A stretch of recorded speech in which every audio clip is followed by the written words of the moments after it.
तो gold coast में खेले गए चौथे टी20आई मैच में टीम इंडिया ने बहुत ही आसानी से इस मैच को जीत लिया है, क्योंकि जिस तरीके से स्कोर बोर्ड पे 167 लगे थे तो उसके बाद ये डाउट्स थे कि क्या टीम इंडिया इस स्कोर को डिफेंड कर पाएगी, इस टोटल को डिफेंड कर पाएगी, इसको लेके काफ़ी सारे डाउट्स थे। लेकिन जिस तरीके से हमारे बॉलर्स ने कमाल किया, आज हमारी जिस तरीके से फील्डिंग भी रही है ओवरऑल, तो वो वाकई में कमाल की रही। और इस पर बात करने के लिए हमारे साथ राजीव सर मौजूद हैं। राजीव सर कितने अच्छे तरीके से चीज़ों को एक्सप्लेन करते हैं, कितनी आसानी से, और देखिए कि ये बॉल लेके आए हुए हैं बताने के लिए कि कैसे आज स्पिन ने जादू दिखाया है। राजीव सर, सबसे पहले कि मिच मार्श से क्या गलती हुई है कि जिस तरीके से ऑस्ट्रेलियन टीम और उनकी स्टेटमेंट में एक चीज़ लगा कि वो कह रहे थे कि ये एक पार्ट टोटल था जो चेंज किया जाना चाहिए था, फिर उनकी टीम से कहाँ गलती हो गई? नहीं, गलती सबसे पहले तो पिच पढ़ने में हुई है, क्योंकि सूर्य कुमार यादव ने टॉस के समय कहा कि वो अगर टॉस जीते तो पहले बैटिंग करते हैं, तो अब उनको बैटिंग मिल गई, यानी मन चाहिए मुराद मिल गई थी। और देखिए पिच देख के इनिशियली यही लग रहा था कि बहुत स्लगिश विकेट है, डबल पेस विकेट है, और यहाँ बाउंस भी आपको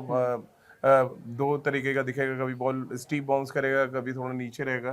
तो ऐसी पिच पर रन बनाना मुश्किल होता है। और जब अभिषेक शर्मा ने पहला ओवर खेला जहाँ स्टेप आउट किया, मिस किया, फिर एक ड्राइव करने गए तो टॉपेज लगा, तो समझ आ रहा था कि बॉल बैट पे आ नहीं रहा है। क्योंकि जब बॉल बैट पे आता है तो आप मिडिल करते हो या अगर आप आउट भी होते हो तो अच्छी खासी वहाँ पर आपको या तो उछाल देखने को मिलेगी या मूवमेंट देखने को मिलेगा।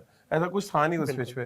तो और रही सही कसर फिर जिस तरह से हमारे नीचे के बैट्समैनों ने कंट्रीब्यूट किया, मुझे तो लग रहा है वो बहुत इंपॉर्टेंट था। जैसे 21 नॉट आउट किया अक्षर पटेल ने, और मिचेल मार्श जरूर सोच रहे होंगे कि ये जो टॉस जीत के पहले फील्डिंग करना आंख मूंद के कभी कभी नुकसान पहुंचाता है, तो वही एग्जैक्टली हुआ है। और देखिए इस तरह के विकेट पे अगर आप कोई भी टीम बैटिंग करेगी उसको एक बड़ा एडवांटेज होगा। अगर भारत 140 भी बनाता है तब भी वो डिफेंड करता है, क्योंकि क्वालिटी एक्सपीरियंस थे उनके पास। बिल्कुल बिल्कुल, जो बात आपने की मिच मार्श की कि वो एकदम जिद पे अड़े होते हैं कि जब से वो कैप्टन बने हैं। एक स्टैट्स देख रहा था कि 20 मैच टी20आई की उन्होंने कप्तानी की है, और मतलब जिसमें उन्होंने टॉस जीता है, और उसमें हर बार उन्होंने ना बॉलिंग पहले चूज किया कि वो बॉलिंग करने का फैसला किया है, वो चेज करने को जाते हैं, और आज वही गलती हुई। लेकिन सिर्फ ये गलती की बात नहीं थी, हमारे स्पिनर्स को देखे सर, तीनों स्पिनर्स ने जिस तरीके की आज बॉलिंग की है, वाशिंगटन सुंदर को लेट लाया गया, लेकिन जिस तरीके से बॉलिंग हुई है आज पूरी टीम, क्या आपको लगता है कि अगला जो मैच है साइकोलॉजिकल प्रेशर एक बार ऑस्ट्रेलिया पे आ गया होगा?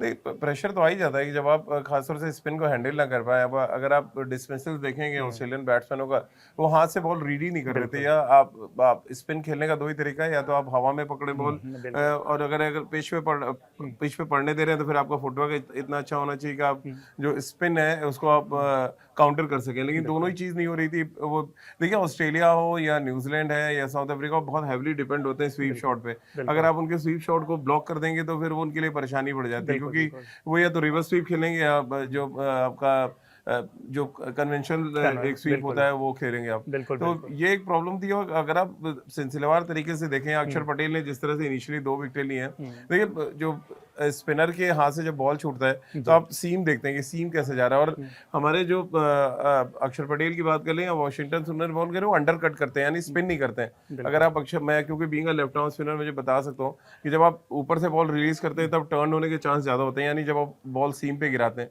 लेकिन जैसे ही आपका हाथ ऐसे चलता है, यानी कि आप ये जो शाइनिंग पार्ट है वो पिच करता है, और जब शाइनिंग पार्ट पिच करेगा तो बॉल स्पिन नहीं करेगा, बॉल ज्यादातर आपका आर्म के थ्रू अंदर आएगा।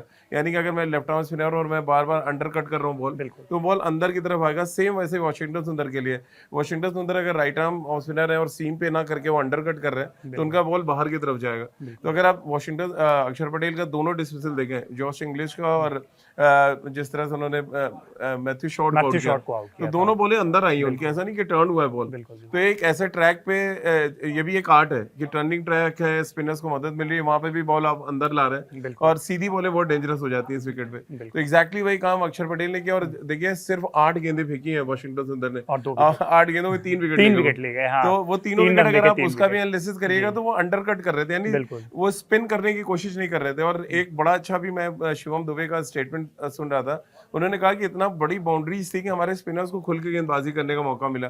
और जिस तरह से मैक्सवेल को आउट किया, अगर आप वो डिस्मिसल देखेंगे तो उनका हाथ से, यानी कि जब वो अपनी रॉन्ग वन डालते हैं वरुण, वो किसी को नहीं समझ आती है। मैक्सवेल तो उनके लिए बनी हो गए। आप आईपीएल उठा के देख लें, इंडिया ऑस्ट्रेलिया मैच देख लें, हर बार आउट मैक्सवेल को कर देते हैं बहुत आराम से। पहले चहल, फिर अश्विन, और अब वरुण चक्रवर्ती, मतलब बिल्कुल ही नहीं खेल पाते हैं। तो ये स्पिन ना खेल पाना और इस तरह के ट्रैक्स पे तो बहुत मुश्किल हो जाता है जहाँ बॉल बैट में आ नहीं रही हो। ऑस्ट्रेलिया को आदत है ना हार्ड बाउंसी ट्रैक्स पे खेलने की, कट और पुल मारने की, जो इस विकेट पे बहुत मुश्किल था खेलना। जी सर, और मतलब इस जीत में बहुत सारी प्लेयर्स की तारीफ हुई, टीम की तारीफ हुई, लेकिन कुछ जो कंसर्न्स भी सामने आए, जैसे शुभमन गिल की इनिंग, आप T20I के अकॉर्डिंग देखते हो, क्योंकि लगातार ये सवाल उठते रहते हैं कि शुभमन गिल अभी तक उस सिचुएशन में अडेप्ट नहीं कर पाए। ठीक है, 167 तक स्कोर गया, लेकिन जिस तरीके की वो शुरुआत थी, शुभमन गिल बहुत ही ज़्यादा डिफेंसिव मोड में नजर आ रहे थे।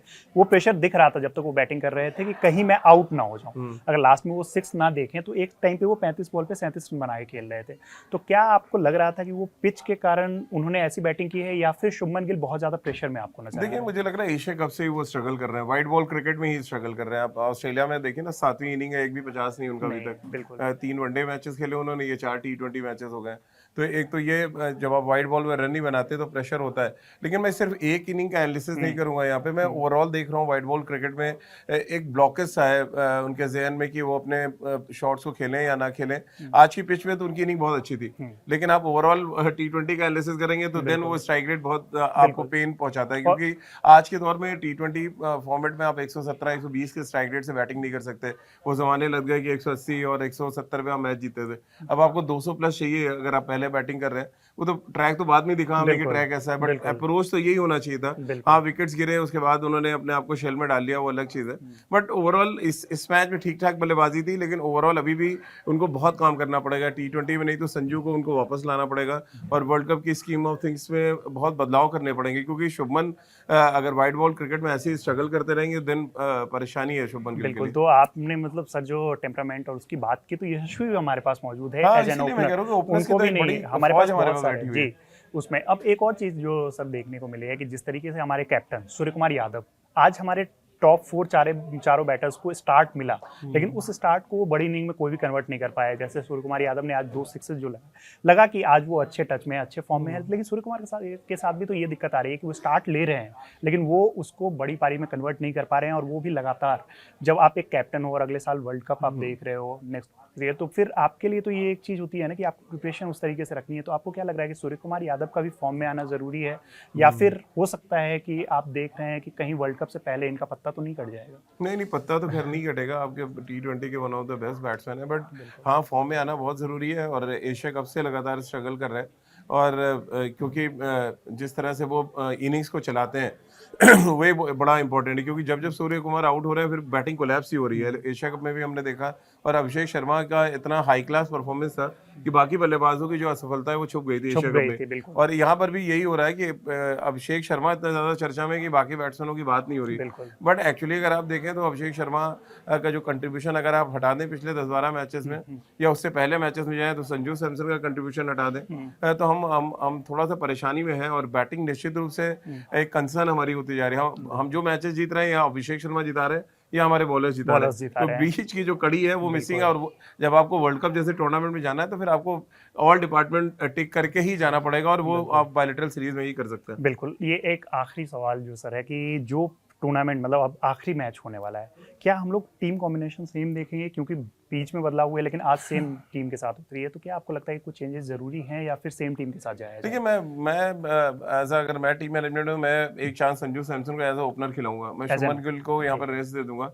क्योंकि देखिए, जब ऑस्ट्रेलिया अपने शेफील्ड शील्ड के लिए बड़े बड़े खिलाड़ियों को रेस दे सकती है, तो फिर हमारा भी तो टेस्ट सीरीज आ रहा है। मेरा तो ये मानना था कुलदीप के साथ शुभमन को भी भेजा जाना चाहिए नीतीश था। रेड्डी को भी भेजा जाना हाँ, चाहिए था, भेजा जो आपने जाना नहीं चाहिए था। खिलाया। आप क्या कर रहे हैं, आप उनको बिठा के जब बिल्कुल, उनको खिलाना नहीं, तो आप आगे यहाँ 4 डे मैचेस खेलते, आके डेज मैचेस खेलते, बिल्कुल। रेड बॉल से आप प्रैक्टिस करते, ये सारी चीजें कर सकते थे। तो संजू को मुझे लग रहा है आइडियली यहाँ पे खिलाना चाहिए। बाकी कोई चेंज आप क्या ही करेंगे, या रिंकू सिंह को आप खिला सकते हैं शिवम दुबे या तिलक वर्मा की जगह। मुझे आइडियली लग रहा है कि तिलक वर्मा की जगह एक चांस रिंकू सिंह को भी देना चाहिए, ताकि आप देख सकें कि मतलब मैच के लिहाज से, मैच अवेयरनेस के लिहाज से हमारी जो बची हुई बेंच है वो कैसा खेल रही है। जी, बिल्कुल। तो सर ने बताया कि रिंकू सिंह को भी एक मौका मिलना चाहिए, और इसके साथ-साथ इस वीडियो में एक चीज़ जो आपको गौर करनी चाहिए, जो आपने पहले देखा हो, जितने अच्छे से इन्होंने स्पिन को एक्सप्लेन किया है कि कितने अच्छे से बॉल जो है कैसे टर्न करती है, लेफ्ट आर्म वाले के लिए कैसे टर्न करती है, राइट आर्म वाले के लिए, ये हर एक जो क्रिकेट फैन या फिर जो क्रिकेट सीखना चाहता है, उनके लिए ये बहुत ज़रूरी लेसन है।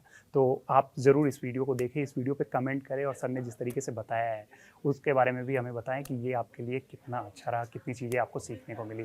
और लगातार हम इंडिया ऑस्ट्रेलिया सीरीज और उसके साथ साथ बाकी क्रिकेट मैचेस में भी हम लोग साथ में आपको दिखते रहेंगे। राजीव सर हमारे साथ थे, मेरा नाम है रविराज। देखते रहिए कड़क और कड़क क्रिकेट। धन्यवाद।